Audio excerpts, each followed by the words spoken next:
بسم الله الرحمن الرحيم. أعوذ بالله من الشيطان الرجيم. بسم الله الرحمن الرحيم. والعصر إن الإنسان لفي خسر إلا الذين آمنوا وعملوا الصالحات وتواصوا بالحق وتواصوا بالصبر. بسم الله الرحمن الرحيم. كدib waxaa la xilsaareynaa barnaamijka maanta aan idin furo. waxaan marka hore ugu horeyntii rabaa inaan u mahadceliyo marti sharafta maanta kasoo qayb gashay barnaamijkan lagu soo bandhigayo bandhiga hidaha iyo dhaqanka soomaalida ah. youtuber waxaan ku deganahay haddaan soomaalinahay tiradooda gaarayso 10,000 oo ruux. sidaa ay tahay barnaamijyada noocan oo kale aad ay ugu yaryihiin inay ka dhacaan magaalada.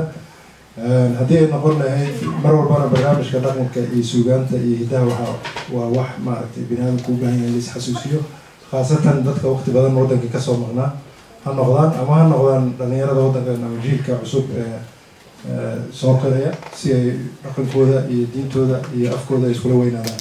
maanta waxaa noo martiyaa sida noo sheegay marti aada qaali u ah. waxaa kamid ah cabdibashiir, waxaa kamid ah sayid, waxaa kamid ah muuse, waxaa kamid ah mubaarak.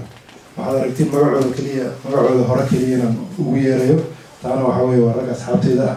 waqti dheerna aynu isgaranayna aan kasoo xasuunay caasimadda Sweden. mubaarak waa taqaaniin, waa nin magaalada nala degan, gabyaa ah, abwaan ah, aftahan ah. maantana waxaan isugu nimid inaan xikmadooda aan ka dhageysano. shirku intaasuu inoogu furan yahay.